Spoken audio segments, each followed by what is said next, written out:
Well, good evening everybody, welcome to my channel. If you're new here, it's great to see you. If you've come back, that's really brilliant too. So I'm out in the beautiful Hampshire, I think it's Hampshire, might be West Sussex, I'm never really sure here. Hampshire, West Sussex countryside, at a place called St Hubert's Church in Idsworth, just near Rowlands Castle. It's a lovely little church. As you can see, it's known as the church in the field because, well, it's a church, and as you can see, it's in a field. I'm here for an evening shoot, not really a sunset shoot. The sun's setting in the other direction, but I'm going to get some front light on the church. Unfortunately, churches are always situated east to west, so you never really get side light on churches. I'm here with my camera. I've got my drone. I'm going to take the drone up, and then I'll take you around and show you a little bit of the grounds, a little bit around the church as well. I really wanted to capture the church and its environment, the contrast between the ancient structure and the wide open landscape. The way the evening light hits the flint walls makes it pop beautifully from the air. So first of all, I've got my camera set up with a long lens. What I'm going to do is just take some long shots looking up towards the church. A very simple composition here, just looking from the bottom of the hill up the hill towards the church. I've got the church pretty much in the centre of the frame, just slightly below the centre line.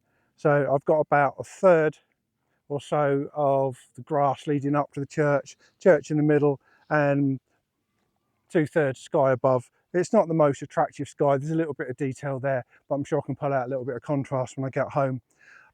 On the left, on the right hand side, there's a nice ridge of trees, which is kind of a leading line pointing down into the church. There's a little tree on the right hand side which just balances up. I'm at just over 70 mils, about 80 mils, so I'll start by taking that, and then I'll zoom in a little bit and get some more detailed shots.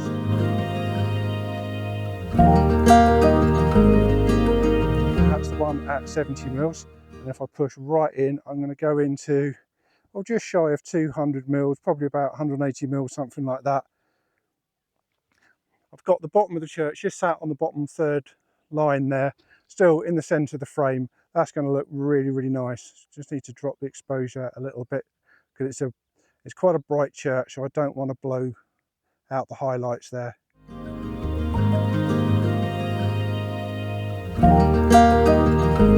I think that's going to look really, really nice.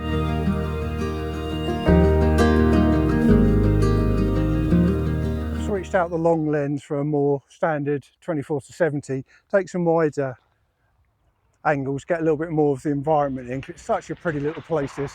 I can just probably see the train going past. Just behind me there's a train line. I'm hoping maybe when I get the drone up later I might get a shot of the train going past. Got to be a little bit careful because there's houses on the other side of the road and I don't want to look like I'm photographing into them. We want to respect people's privacy. Mainly going to concentrate on this side. Anyway, what I was saying, I'm going to take a few more environmental pictures of down here, then I'll move up the hill towards the church. So I'm at 50 mils here. There's a couple of people just turned up. That's going to look great, especially when I get a little bit further up, get a little bit of perspective of what it looks like down here. But I'm going to frame up a shot. I've got the church just to the right hand side, about halfway up the image, nicely focused. There we go, I'll show you the shot. Okay, let's take the camera and we'll go up towards the church. A little bit distracted on the way up here. I think just halfway up this path is going to be quite nice. Just wait for yet another train to go past. I never realised this line was so busy. Then when you sit at a train station, you get one train every, what, half an hour, every 20 minutes. Here it's like every 2 minutes. Anyway, where was I? So I'm about halfway up the path. I can get a little bit closer to the church. I'm at 70 millimeters. I've got the church about halfway up my image, so roughly half grass, half sky. It's quite a nice little composition, so I'll take that and then I'll show you the image.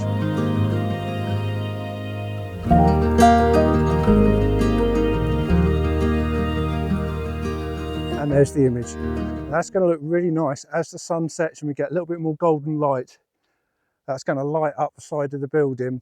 It's more or less whitewashed the side of the church, or the front of the church I suppose I should say. So that's going to show up some really nice light as the sun sets. We might get a little bit of colour. We'll have to wait and see. Got a couple of hours until sunset. We'll keep on moving up the hill anyway. St Hubert's is often called the church in the field, and there's a reason for that. It's the only remaining part of a medieval village that disappeared hundreds of years ago. Inside there are still faint remnants of 11th century wall paintings, giving a haunting sense of how long this place has stood witness to history.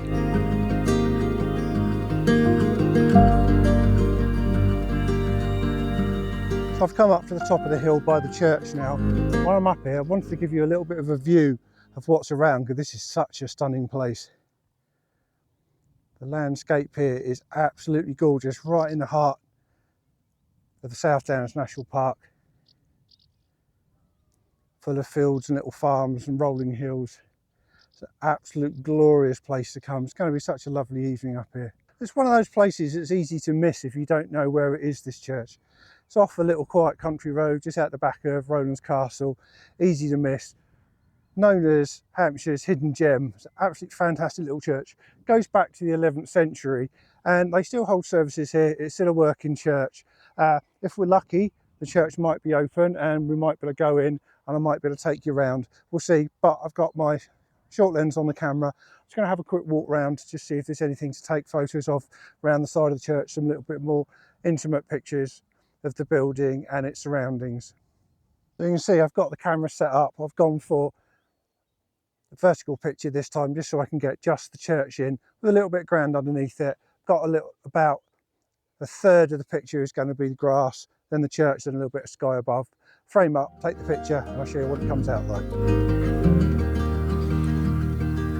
Here's the picture. There's something I must admit I'm not generally very good at is remembering to take the detail shots, so you can build a story of your wide shots, your medium and your tight shots to tell a story of a place. But here what I've done is I've got the camera set up vertically. I'm just going to take a tight shot of the little gate with the porch behind. I think that could look quite interesting. If it is, here's the shot.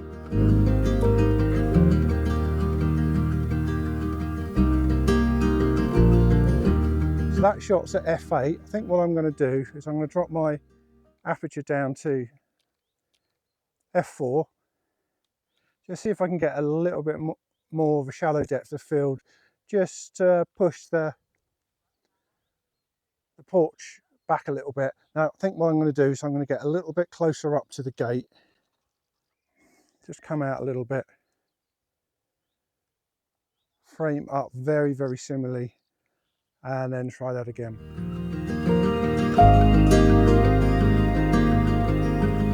To be honest, f4 really still far too stop down there. Really need something like a 2.8 or even a 1.8 or 1.4 there. I could really push the porch back out of focus. I've just tried the door. Sadly, it's locked, so I can't take you around the inside of the church. So maybe I'll come back another time and we can have a look around the inside of the church. So for the moment, I'm just going to continue walking around the sides. Can't get all the way around, and you can't get around because it's quite overgrown. There's a lot of long grass up either sides of the church. You can't get around the back of it. But we'll take a walk around the sides and see if there's any little detail shots that we can pick out. Originally dedicated to St Peter and possibly St Paul, the church's earliest recorded mention dates back to 1053. It was then that Godwin, Earl of Wessex, bequeathed the manor of Chorlton, including Idsworth, to his son Harold Godwinson, who would later become King Harold II. Come round to the side of the church. I've ditched the tripod for a minute. It's going to go handheld and just pick out some of the little details around here, particularly perhaps the windows, the tower, the chimney. They could make some quite nice detail shots if I zoom into them. Let's see how they come out. That's not too bad. You've got the leading line of the roof line coming down into the chimney, and then the other leading line leading up to it. So they are on a diagonal, rather they were pointing that way or that way. But that might make an interesting shot. I'll show you that as well.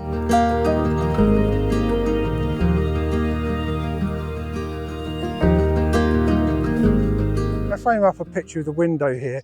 I can see through to the other window there, and if I get it lined up and get the mullions lined up, that might make some nice symmetry. Let's see how we get on.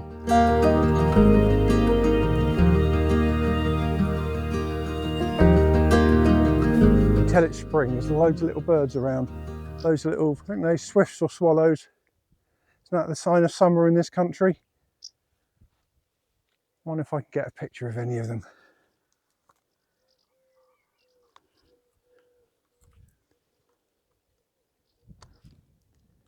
Not with this lens. Need the bigger lens, not going back down to the car just to get that, so try and take a picture of a swallow.